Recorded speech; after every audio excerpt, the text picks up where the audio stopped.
Subscribe करें और bell दबाएं ताकि कोई खबर रह न जाए।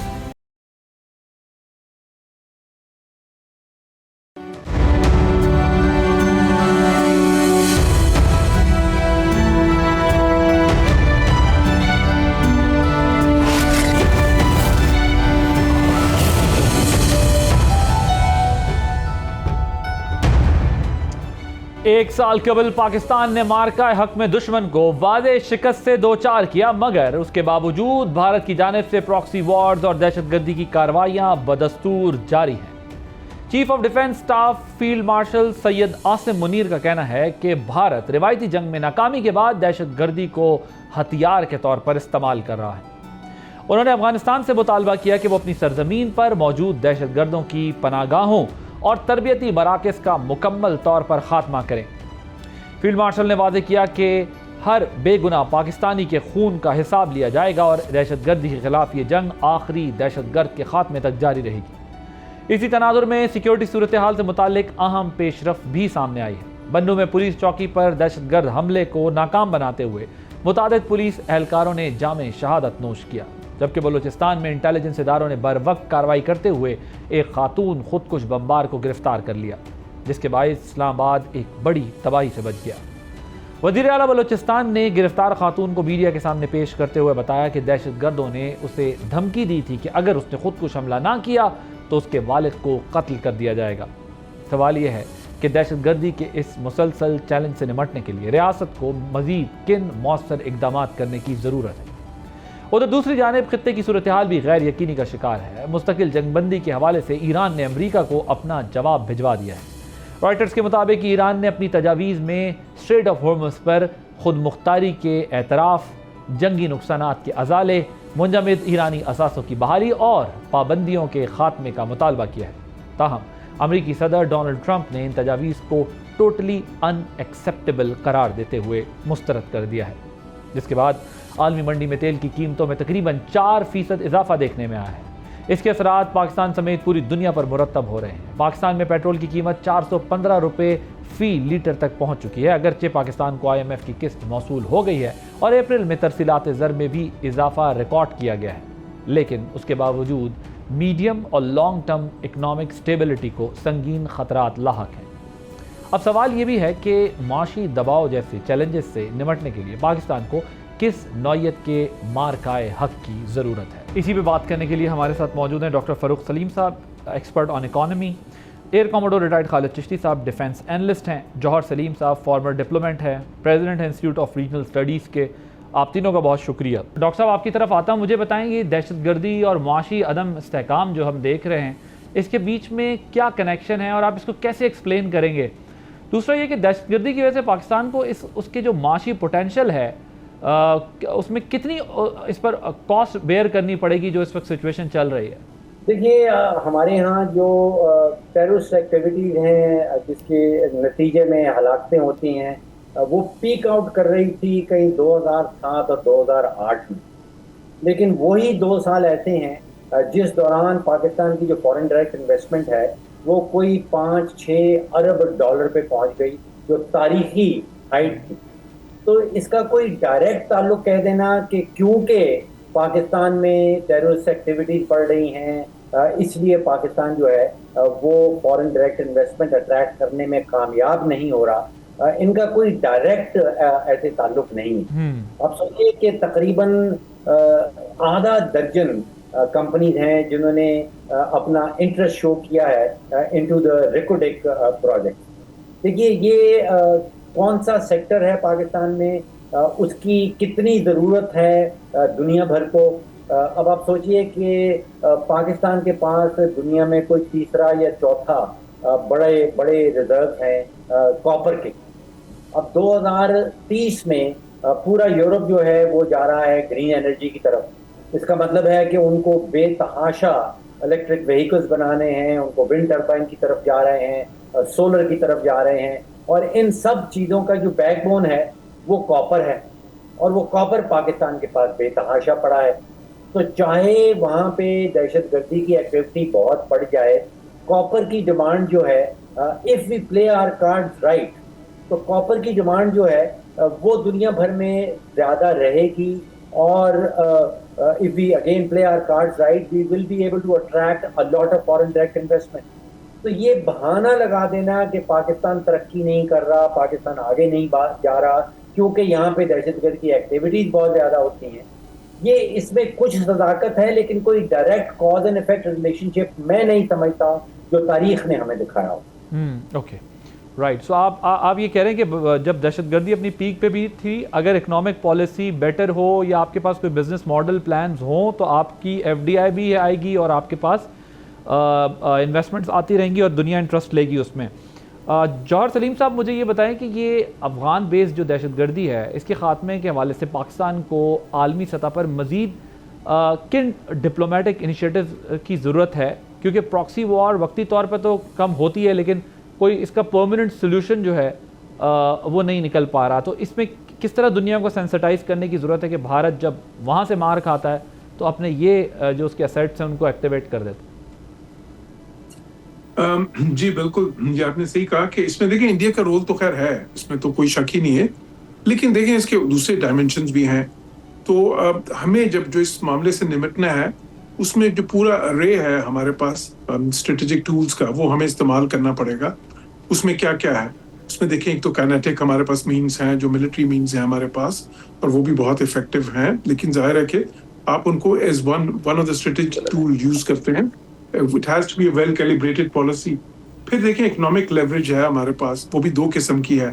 एक तो वो जो ट्रेड है, और अफगानिस्तान के लिए जो पाकिस्तान से बायलैटरल ट्रेड है वो बहुत ही जरूरी है, उनकी जो ग्रास रूट इकोनॉमी है उसके लिए।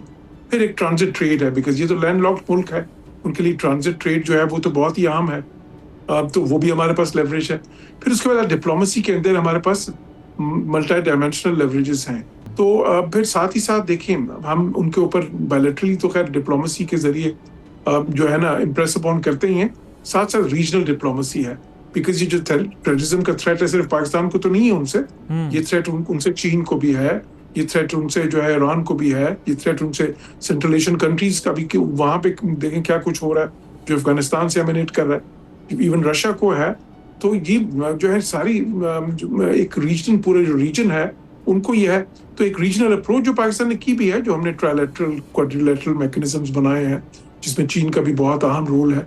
फिर साथ ही साथ एक यूनाइटेड नेशंस की जो डिप्लोमेसी है, यूएन बेस्ड डिप्लोमेसी, उसमें भी पाकिस्तान इस वक्त तो यूनाइटेड नेशन सिक्योरिटी काउंसिल का एक नॉन परमानेंट मेंबर भी है पाकिस्तान। तो वहाँ पे, और देखें वहाँ पे कितनी कमेटीज हैं जो सैंक्शंस कमेटीज हैं, जो तालिबान सैंक्शन कमेटीज भी हैं, उसमें भी पाकिस्तान कुछ को तो चेक कर रहा है। तो वो सारे लेवरेजेस हमें, ये मैं पहले भी कह चुका हूँ कि बहुत ही कैलिब्रेटेड तरीके से इस्तेमाल करने पड़ेंगे, क्योंकि ये कोई ऐसी चीज नहीं है बदकिस्मती से जिसके कोई एक इलाज हो कि एक सिल्वर बुलेट जिसको कहते हैं ना अंग्रेजी में, कि सिल्वर के एक ही जो है ना आप बार एक चीज जो है ना अपनी टूल यूज करें। Exactly, it has to be, मतलब जो है ना रेंज ऑफ ये जो है ना सारी लेवरेजेस हैं, ये सारी हमें इस्तेमाल करनी पड़ेंगी मौके की मुनासिबत से, क्योंकि और ये एक शॉर्ट टर्म चीज भी नहीं है अनफॉर्चुनेटली। क्योंकि देखें अफगानिस्तान से टेररिज्म पाकिस्तान जो है ना, ये तो बड़ी बहुत ही बदकिस्मती की बात है कि ये तालिबान जो हैं जो भी आए हैं, इन्होंने वादे भी किए थे, कमिटमेंट्स भी की थी, उनको पूरा नहीं किया।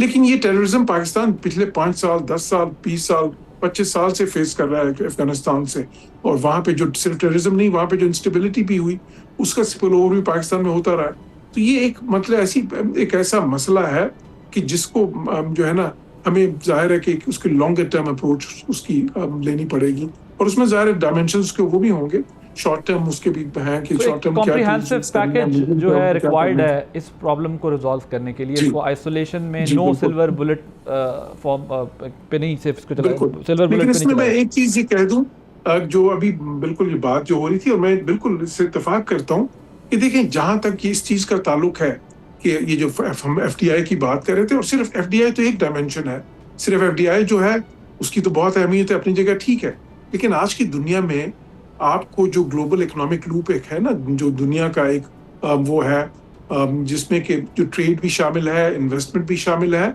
और टूरिज्म भी शामिल है। हमें उस धारे में जो एक ये जो है ना ग्लोबल धारा है दुनिया का, ट्रेड टेररिज्म, ये ट्रेड टूरिज्म और इन्वेस्टमेंट, जिसमें एफडीआई भी शामिल है और दूसरी भी इन्वेस्टमेंट, तो उसमें शामिल होना है। तो उसमें हमें ये और कई मुल्क ऐसे थे दुनिया में जिन्होंने टेररिज्म को फेस किया, लेकिन साथ ही साथ वहां पे इन्वेस्टमेंट भी आई। इजिप्ट है मिसाल के तौर पर, श्रीलंका है, पूरी सिविल वॉर होती रही, उस दौरान भी वहां पे टूरिज्म चलती रही, उस दौरान भी उनकी इन्वेस्टमेंट चलती रही, उस दौरान भी ट्रेड बड़ी चलती रही। तो हमें बिल्कुल जो है ना ये बेसिकली एम्बेसडर साहब आप ये कह रहे हैं कि शायद टूरिज्म तो टेररिज्म से इफेक्ट कर सकता है, लेकिन ट्रेड और इन्वेस्टमेंट नहीं कर सकती, क्योंकि उन दोनों को प्रोटेक्ट करने के लिए स्टेट के पास बहुत सारे टूल्स होते हैं। Is that what you are saying? देखिए, टूरिज्म भी जो है ना साथ साथ चल सकता है। आप यहाँ तक देखिए कि श्रीलंका की जब मैंने आपको मिसाल दी, फिर मैं आपको मिस्र की मिसाल देता हूँ। मिस्र में जिस वक्त बहुत ज्यादा टेररिज्म भी हो रही थी, उस वक्त भी उनकी टूरिज्म खत्म नहीं हुई। श्रीलंका में जिस वक्त बहुत ज्यादा टेररिज्म हो रही थी, जिस वक्त ये पूरे तमिल टाइगर्स का मामला था, उधर सिविल वॉर की सिचुएशन थी, उस वक्त भी टूरिज्म उनके मुल्क के एक हिस्से में चल रही थी। और इजिप्ट में ने भी क्या किया, इजिप्ट ने किया उस वक्त उन्होंने अपनी वो जो है ना जो रेड सी रिवियरा टूरिज्म है उसको फरोग दे दिया उस दौरान में, जब इजिप्ट के बाकी हिस्सों में दूसरी टेररिज्म चल रही थी। So let me rephrase this. So आप ये कह रहे हैं कि जरूरी नहीं कि अगर कोई एरिया डिस्टर्ब हो तो सिर्फ वहीं का टूरिज्म डिस्टर्ब होगा, आप कहीं और टूरिज्म जो है वो अपना क्रिएट कर, जहाँ पोटेंशियल है वहाँ ले जा सकते हैं। फॉर इंस्टेंस अगर केपी में कुछ एरियाज डिस्टर्ब हैं तो आप सिंध में कर सकते हैं, आप अगर बलूचिस्तान डिस्टर्ब है तो आप कहीं देखिए, हमारे तो देखिए पॉसिबिलिटीज है फेथ बेस्ड टूरिज्म की भी है, फिर उसके बाद नॉर्दर्न एरियाज को देखें, रिलीजियस टूरिज्म से लेके जो है वो बिल्कुल। I got your point, there are many options available. हम सिर्फ 4-5 स्पॉट्स को क्यों फोकस करते हैं कि ये टूरिज्म का हब थे या इनको ही रहना चाहिए। Fair enough, point taken sir. Chishti साहब, can you hear me now? जी, I can hear you sir. ये जो अफगान बेस्ड टेररिज्म है, इसके खात्मे के लिए पाकिस्तान के पास प्रैक्टिकल ऑप्शंस क्या हैं? बहुत शुक्रिया भाई साहब, आपने इनवाइट किया। देखिए, जो मिलिट्री ऑपरेशन होता है या मिलिट्री ऑप्शन होती है, वो एक बुनियादी तौर पर तो एक्सटेंडेड फॉर्म ऑफ डिप्लोमेसी होती है through military means. Military means का मतलब ये होता है कि आप एक प्रोहिबिटिव कॉस्ट इम्पोज करना चाहते हैं, चाहे वो प्रॉक्सी वॉर हो, चाहे वो टेररिस्ट हो, चाहे वो एक फॉर्मल एक recognised international committee of nations का कोई भी मुल्क हो, जैसे इंडिया ने अटैक किया पिछले साल। तो जब भी इस तरह होता है तो मिलिट्री एक्शन तो होता ही इसलिए है कि आपने ओपोनेंट को एक इतनी कॉस्ट बढ़ानी होती है उस हरकत की कि वो उसको न्यू नॉर्मल ना समझे। 2025 मई में भी हमने यही किया था कि वो न्यू नॉर्मल नहीं बनने दिया था। यहाँ पे क्योंकि आपने देखा कि अफगानिस्तान के जो दहशतगर्द और ये सारे हमारे खिलाफ आते थे, वो चाहते थे कि न्यू नॉर्मल बन जाए, यानी हमारा वॉक ऑफ लाइफ बन जाए। हमारे लोग एक एलिमेंट ऑफ एक्सेप्टेबिलिटी कर लें कि यहाँ दहशतगर्दी होती है, हमने इसी के साथ रहना है। जैसे आप एम्बेसडर साहब और वो यही बात कर रहे थे कि दुनिया मूव ऑन करती है, लेकिन हमने एक रिजॉल्व भी शो करना होता है। देखिए, जब भी इस तरह का टेररिज्म होता है, एक आपकी कैपेबिलिटी होती है और एक आपका रिजॉल्व या हौसला होता है। आपने दोनों की कॉम्बिनेशन से करना होता है, और फिर आपने ये करने के बाद उनको ऐसे टर्म्स पे लाना होता है, या विल टू रेजिस्ट या फाइट या इस तरह के टेररिज्म को हिट करना होता है, ताकि वो आपके साथ मेज पर बैठे। अभी भी मैं ये नहीं कहूंगा कि मिलिटरीली ही हम डिस्ट्रक्शन करते जाएं और एक यही सोल्यूशन है और फिर वो तौबा करें, ऐसा नहीं है। हमने एक रिजॉल्व शो किया था। शायद हमें इससे पहले अंडर एस्टिमेट किया जाता था कि पाकिस्तान की मिलिट्री आर्म्ड फोर्सेस हमला करने की शायद नहीं करेगी जरूरत, इनसाइड अफगानिस्तान नहीं करेगी। वो भी रिजॉल्व दिखा दिया। फिर उसके बाद उन्होंने प्राइस देखी, हमने उनके बहुत ही केयरफुली सिलेक्टेड टारगेट्स को मैं आपको कंफर्म कर सकता हूं, जो सर्जिकल स्ट्राइक्स की थी वो वेल मेजर्ड थी, वेल कैलकुलेटेड थी, वेल टाइम्ड थी और कन्फाइंड टू द टारगेट थी। ये नहीं था कि हमने कोलैटरल डैमेज के लिए, मैं पहले भी शायद आपके प्रोग्राम में एक दफा अर्ज किया कि हमने प्रिसीजन गाइडेड म्यूनिशन इस्तेमाल किए थे, जनरल पर्पस बॉम्ब नहीं यूज किए थे, हालांकि वो बहुत इकोनॉमिकल होते हैं एज कम्पेयर टू पीजीएम्स। तो प्रिसीजन गाइडेड का मकसद ये था कि हम कोलैटरल डैमेज ना हो, पब्लिक ओपिनियन हमारे खिलाफ ना हो, आम लोगों को हर्ट ना हो। उसके बाद हमने ये कंटिन्यू करके फिर भी at the end of the day हमारे जो नेबरहुड है, जैसे एम्बेसडर जॉर्ज कह रहे थे कि हमने नेबरहुड, हमारे जो दोस्त हैं, खासतौर पर जो वेल विशर हैं, जैसे चाइना है, इवन रशिया का बहुत इन्फ्लुएंस है, सऊदी अरब का है, तो हम उनको भी टेबल पर लाएं और आके वो कहें कि उनको ऐसे जाहिर है कन्वर्ज करें।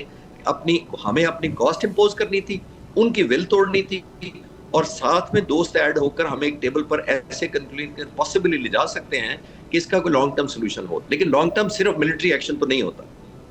ठीक है, लेकिन आपका बेसिकली आर्गुमेंट ये है कि अगर पोजीशन ऑफ स्ट्रेंथ से बात करनी है तो फिर मिलिट्री ऑप्शन को अडॉप्ट करके अपनी पावर को असर्ट करके अथॉरिटी उनको दिखा के कि हम इससे ज़्यादा रिटेलिएट कर सकते हैं अगर आप पाकिस्तान को डिस्टर्ब करने की कोशिश करेंगे।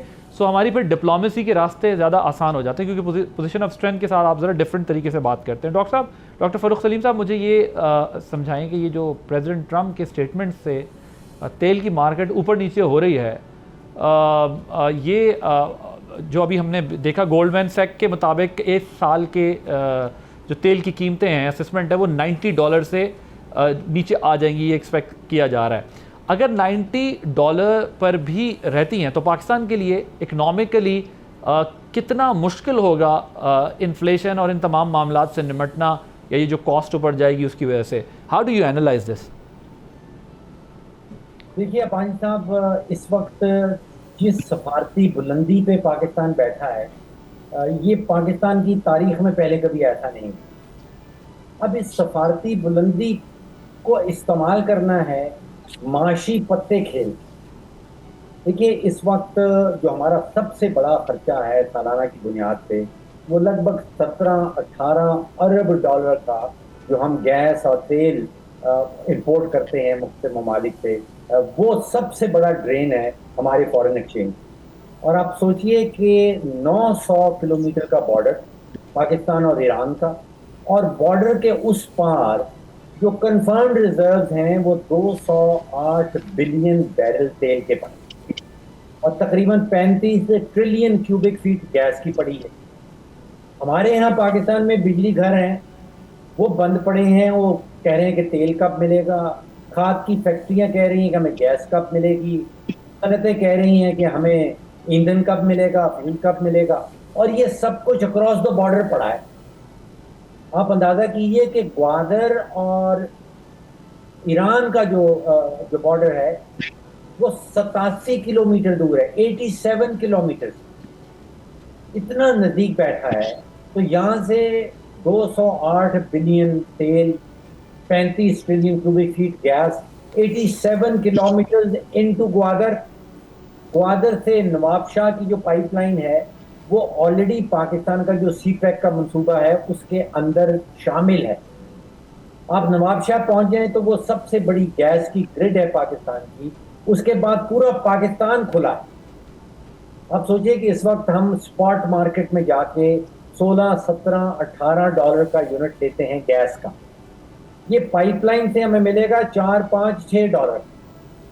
आप सोचिए कि सस्ती गैस, उसका मतलब सस्ती बिजली, सस्ती बिजली होगी तो फिर सस्ती सनतकारी, सस्ती सनतकारी तो आप एक्सपोर्ट करेंगे दबा के, एक्सपोर्ट होंगी तो डॉलर्स मिलेंगे, और साथ ही साथ जो एम्प्लॉयमेंट और रोजगार के मौके। तो लेकिन डॉक्टर साहब, फिर हम वो सर्कुलर डेट तो चले अपनी जगह, बट आईपीपीस का क्या करेंगे? वो जिनके साथ आपने महंगे मुआहदे किए हैं उनको क्या सुबह हम समंदर बुर्द कर देंगे? देखिए यहाँ पे मैं सस्ती गैस की बात कर रहा हूँ। जो पास थ्रू आइटम है आईपीपीस का भी, वो सस्ती गैस हम उनको देंगे तो फिर आगे से बिजली भी सस्ती निकलेगी। तो आईपीपीस भी आप अंदाजा कीजिए कि तकरीबन 45% जो आईपीपीस हैं देयर गवर्नमेंट ओन, वो हुकूमत पाकिस्तान के हैं। जो 40% आईपीपीस हैं वो सीपैक के हैं, वो चाइना के साथ मिलकर हमने बनाए। आईपीपीस को हम फौरन उनके ऊपर जिम्मेदारी डाल देते हैं। सिर्फ 15% आईपीपीस ऐसे हैं जो प्राइवेट सेक्टर के हैं। असल बीमारी यहाँ पे बिजली चोरी की है, और हम इल्ज़ाम लगा देते हैं कि आईपीपीस के रेट बहुत महंगे हैं। वो भी कोई शक की बात नहीं, वो भी रेट बहुत महंगे हैं। लेकिन मैं ये समझता हूँ कि हुकूमत पाकिस्तान ने अगर कोई मुआहदा किया है तो उसको रीनिगोशिएट नहीं करना चाहिए। हुकूमत पाकिस्तान एक सिग्नल भेजती है आलमी मंडियों को कि हम मुआहदे करते हैं, फिर जब आप इन्वेस्टमेंट कर देंगे तो हम मुआहदा रीनिगोशिएट करना शुरू कर देंगे। तो मुआहदा करते वक्त सोचिए, मुआहदा करने के बाद बेसिकली आप ये कह रहे हैं कि पाकिस्तान पर लोगों का ट्रस्ट, इन्वेस्टर का ट्रस्ट ख़त्म हो जाता है जब आप किसी के साथ एक दफ़ा एग्रीमेंट करके उसको फिर अपने इफ़ और बट के ज़रिए रिवर्स करने की कोशिश करते हैं। तो जो आप ये समझते हैं कि ईरान का खुलना, बेसिकली आप ये कह रहे हैं ईरान के ऊपर से सैंक्शंस हटना बहुत इंपॉर्टेंट है ताकि पाकिस्तान का जो एनर्जी की रिक्वायरमेंट है वो पूरी हो और फिर लो कॉस्ट पे हम प्रोडक्शन करें और फिर एक्सपोर्ट कर सकें। Is that what you are saying? देखिए, ईरान के ऊपर सैंक्शन ख़त्म होना ही, इंसानी तारीख में जितनी जंगें शुरू होती हैं वो सब ख़त्म होती हैं, दे एंड। ये जंग भी हमारे खत्ते में जो हुई है ये ख़त्म होने की तरफ जा रही है, और इसका एक तो इसके अंदर का एग्रीमेंट होगा वो सैंक्शन लिफ्टिंग का होगा। और आप सोचिए कि जहां $20 ट्रिलियन का तेल पड़ा हो, कोई 20-22 ट्रिलियन डॉलर की गैस पड़ी हो, ये बड़ी बड़ी जो अमेरिकन कंपनीज हैं, चाहे वो एक्सन मोबिल हो, शेवरॉन हो, हेलिबर्टन हो, श्लम्बरजे हो, ये सबकी नजर है इन रिजर्व्स के ऊपर। और अभी तो मैं सिर्फ पाकिस्तान की बात कर रहा हूँ, ये पाइपलाइन इवेंचुअली भारत की तरफ निकलेंगी। अगर आपको याद हो, तापी ये जो था वो ईरान पाकिस्तान इंडिया पाइपलाइन थी, वो IPI कहलाती थी। इंडिया इस वक्त गैस का भूखा बैठा है, पाकिस्तान से ये पाइपलाइन गुजरेगी। अब सिर्फ 1 बिलियन क्यूबिक फुट की गैस पाइपलाइन बना लें, तकरीबन आप सोचिए कि गैस आएगी साउथ पारस से, पहुंचेगी ग्वादर, ग्वादर से नवाबशाह, नवाबशाह से ये इंडिया भी जा सकती है, ये चीन तक पहुंच सकती है। ठीक। 6 बिलियन डॉलर की गैस। इसलिए ईरान का मसला हल होना जरूरी है। यहाँ एक ब्रेक लेंगे, ब्रेक के बाद कुछ और अहम सवालात उठाएंगे आफ्टर दिस ब्रेक।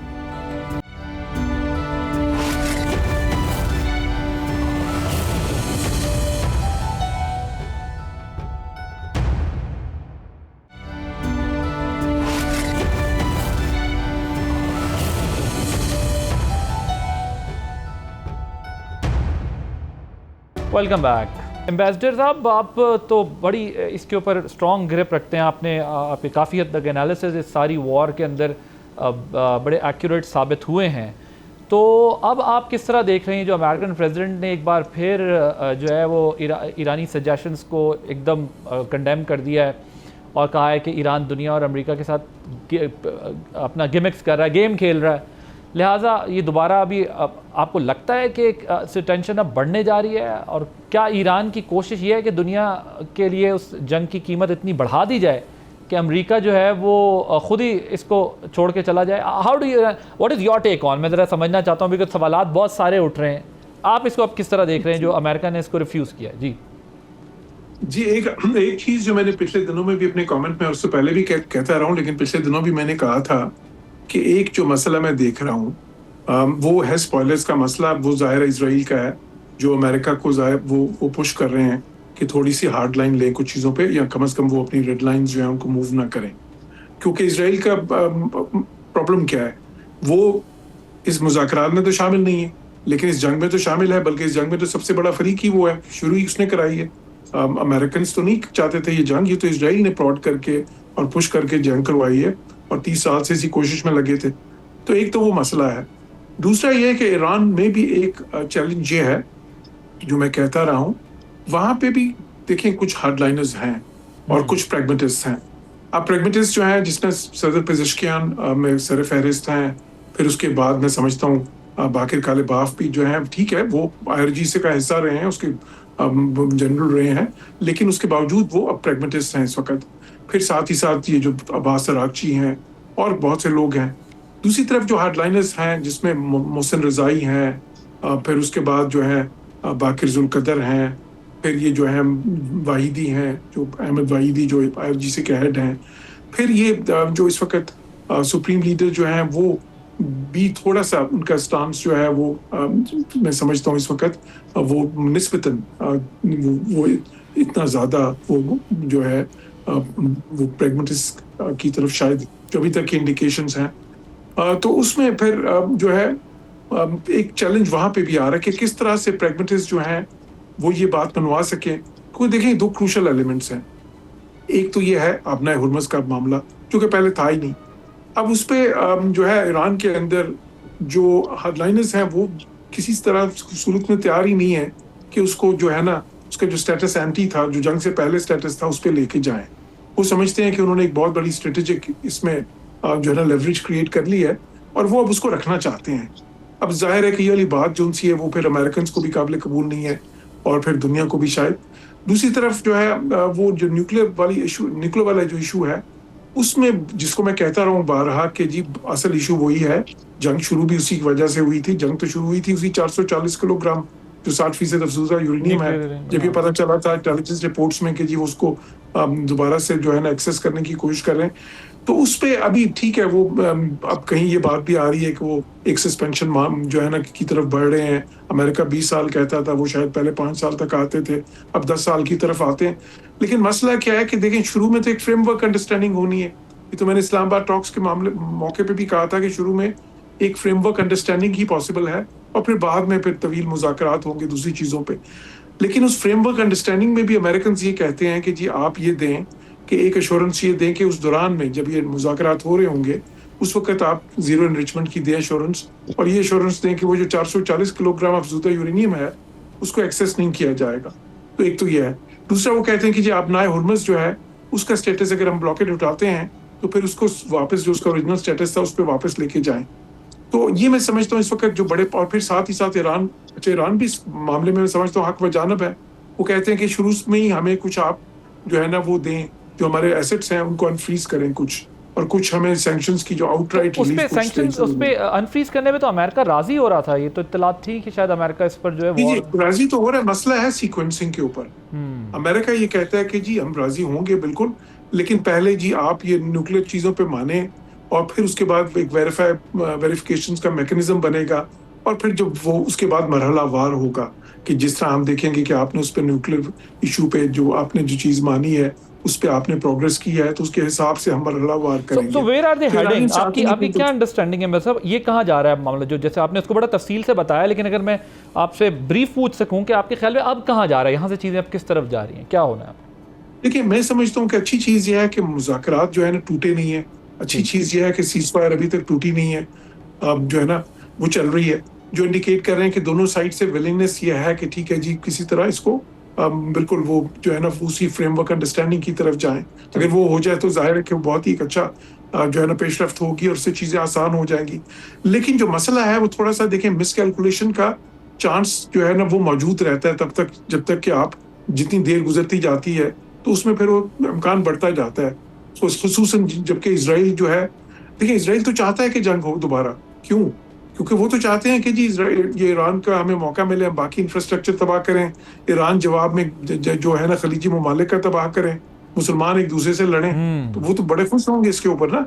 अभी भी देखें ईरान ने जब ये मिसाइल दागे हैं, ये सारे जो ड्रोन्स हैं या दूसरे मिसाइल्स जो हैं, जितने भी प्रोजेक्टाइल्स हैं, उसका 85% तो वो खलीजी ममालिक पे गया है ना। जी जी। सिर्फ 15% जो है इसराइल पे गया, क्योंकि इसराइल दूर भी है, लॉजिस्टिकली भी बड़ा आसान होता है। अभी भी देखें जो पिछले दिनों में थोड़ा सा मामलात हुए हैं तो उसमें उन्होंने यूएई पे ही फेंके हैं ना। ठीक तो ठीक। उस वजह से इजराइलीज तो ये चाहते हैं, तो वो एक जो है ना थोड़ा सा खतरा है मिसकैलकुलेशन का। बिल्कुल ठीक है। आप कह रहे हैं बेहतर बात ये कि डायलॉग चल रहे हैं, सिर्फ सीक्वेंस का इशू है और इसराइल स्पॉइलर है जो चाहेगा कि ये वॉर बिटवीन मुस्लिम कंट्रीज रहे, हो जाए। और फिर थोड़ी सी ज्यादा लचक दिखाने की जरूरत है दोनों जानिब से, अमेरिका की तरफ से थोड़ी सी अनफ्रीजिंग ऑफ एसेट्स पे, और ईरान की तरफ से जो है ना अपना हुर्मुज़ जो है उसके ऊपर, और थोड़ा सा न्यूक्लियर के ऊपर। ठीक है ठीक है।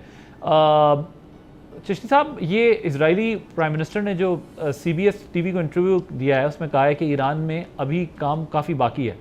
उनका जो बैलिस्टिक मिसाइल इंफ्रास्ट्रक्चर बचा हुआ है और न्यूक्लियर मटेरियल को फिजिकली जाकर निकालना पड़ेगा, जाहिर है, जिसकी अभी बात कर रहे हैं।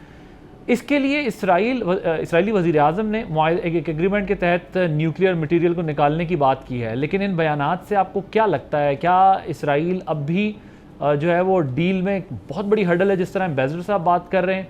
और ज़रा इस पर भी कमेंट कर दीजिएगा कि ये सिचुएशन अगर इसी तरह रहती है, वैसे तो आप ज़रा वो डिफेंस एस्पेक्ट से ज़्यादा बात करेंगे, लेकिन मैं चाहता हूँ इस पर भी थोड़ा सा कमेंट कर दें कि अमेरिका के लिए भी फिर कितना ये आसान रहेगा। मिड टर्म भी आना है, ट्रम्प की अपनी पॉलिटिक्स भी ख़तरे में पड़ती जा रही है, कितना वो ट्रम्प जो है वो इजराइल के साथ जा सकते हैं? जी भाई साहब, देखिए प्रेसिडेंट ट्रम्प से शुरू कर लेते हैं। आई थिंक रिएक्शन डिलेमा इस वक्त सबसे ज्यादा प्रेसिडेंट ट्रम्प का है, क्योंकि तकरीबन 47 सालों में इजराइल को कोई ऐसा सदर नहीं मिला जिसको कन्विंस कर लिया हो इजराइल ने। और इवन प्रेसिडेंट ट्रम्प का जो पहला टेन्योर था उसमें भी नहीं वो कन्विंस हुए थे, उनका टेन्योर खत्म हो गया था। तो मेरा नहीं ख्याल कि नेतन्याहू को कोई प्रेसिडेंट मिलेगा जो तो तकरीबन 8-9 महीने के अंदर 2 दफा ईरान पर हमला करे। पहली बात हुई, इसी वजह से आपने देखा कि वो प्रेसिडेंट ट्रम्प को उन्होंने कन्विंस तो कर लिया और ऑब्जेक्टिव्स नहीं हासिल हो सके, मिलिट्री टेक होम नहीं, कुछ नहीं हो सका, इसीलिए गोल पोल शिफ्ट हो रहे थे। आपने देखा तो प्रेसिडेंट ट्रम्प का इस वक्त बहुत बड़ा डिलेमा ये है कि इस वक्त तो अपने लिए उनको टेक होम नहीं मिला, इजराइल के लिए भी वो टेक होम नहीं कुछ ला पा रहे, क्योंकि इजराइल ने तो कहा था कि ये तो वेनेजुएला प्लस है, ये इस वक्त मोमेंटम बन रहा हुआ है, तो ये उसने सारा जी it's a matter of days. पहली बात तो ये। इसराइल का सबसे ज्यादा मेरा मानना ये है, और मैं तो डे वन से ये बिलीव करता हूँ कि न्यूक्लियर उसका नंबर 2 पर है, प्रायोरिटी कि इसको किस किया जाए। अमेरिका का न्यूक्लियर नंबर 1 है, क्योंकि अमेरिका के लोगों को सेंसिटिविटी न्यूक्लियर से डेवलप की गई है कि न्यूक्लियर सबसे इंपॉर्टेंट है, क्योंकि अभी तक मिसाइल ऐसा तो टेक्नोलॉजी है नहीं जो अमेरिका तक पहुंच सके। तो अमेरिका की टॉप प्रायोरिटी है कि किसी तरह न्यूक्लियर एनरिचमेंट को एड्रेस करे। इजराइल की प्रायोरिटी नहीं है। इजराइल की न्यूक्लियर एनरिचमेंट नंबर 2 है, उसका बैलिस्टिक क्रूज और हाइपरसोनिक मिसाइल्स नंबर 1 प्रायोरिटी है। देखिए, दुनिया में जब भी कोई न्यूक्लियर मुल्क होता है या कोई धमाका करता है, उसने वही धमाका सिर्फ अपने मुल्क करना होता है, बाकी जब भी जरूरत पड़ती है या पड़ेगी, उसने दूसरे मुल्क को धमाका करना होता है या उसकी थ्रेट करनी होती है। जिसका मतलब ये है कि अगर ईरान के पास न्यूक्लियर एनरिचमेंट 90% प्लस भी हो जाए, तो जब तक उसके पास डिलीवरी मैकेनिज्म नहीं होगा जो बैलिस्टिक मिसाइल्स हैं, तो इजराइल को कोई थ्रेट नहीं होगी। तो इजराइल चाहता है कि पहले बैलिस्टिक और क्रूज और हाइपरसोनिक को एड्रेस किया जाए, ताकि जो डिलीवरी मैकेनिज्म है उससे बचा जा सके। तो I think order of preference का फर्क है। तो बहुत ज्यादा रिएक्शन डायलेमा आप विद इन देख लें कि वॉर ऑब्जेक्टिव्स इजराइल के और हैं, उसकी प्रायोरिटी और है, अमेरिका की और है। ईरान ने जाहिर है जैसे करके दिखा दिया 40 दिन सस्टेन करके। मैं तो डे वन से कह रहा हूं कि उन्होंने जंग जीतनी नहीं है, उन्होंने सर्वाइव करना है। लेकिन अब स्टेक इतने हो गए हैं बासी साहब कि अब ऑप्टिक्स की जंग हो रही है, यानी 40 दिन में जो इन्होंने एक दूसरे के खिलाफ हासिल किया है उसको वैल्यू ऐड में करना चाहता है ईरान अपने लिए, कि मेरा लीवरेज ज्यादा है इस वक्त बार्गेनिंग, क्योंकि मैंने स्टेट ऑफ हॉर्मुज़ बंद कर दिया, मैंने इजराइल को हमला कर दिया, मैंने रीजनलाइज कर दिया सारी जंग को, तो वो लीवरेज अपनी चाहता है। जबकि अमेरिका चाहता है कि मैं तो वही सुपर पावर, मेरी माइटी नेवी है जिसने ये करना था, तो मुझे भी टेक होम मिलना चाहिए। और इजराइल जिसने ट्रिगर किया वो चाहता होगा कि जब तक मेरे मकसद ना हो तो फिर मुझे क्या फायदा करिए, जंग बंद हो जाती है। तो आई थिंक डाइवर्जेंट इस वक्त स्टेक है, और खासतौर पर जो मिलिट्री ऑब्जेक्टिव जो कंक्लूजन की तरफ जा रहे हैं उसमें फर्क है। और जो आखिरी बात इंपॉर्टेंट ये है जो एम्बेसडर साहब ने भी कही, मैं उसी को सपोर्ट करूंगा, सीक्वेंशियल डिफरेंसेस आ रहे हैं कि पहले क्या होगा। ईरान चाहता है कि पहले आप मुझे हायर डिग्री ऑफ एश्योरेंस दें, जमानत दें कि जब मैं करूंगा तो दोबारा नहीं आएंगे।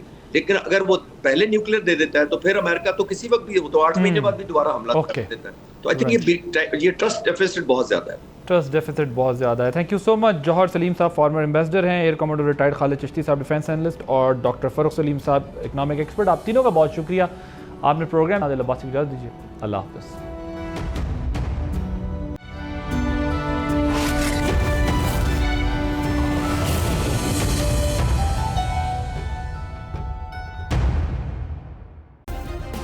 सब्सक्राइब करें और बेल दबाएं ताकि कोई खबर रह न जाए।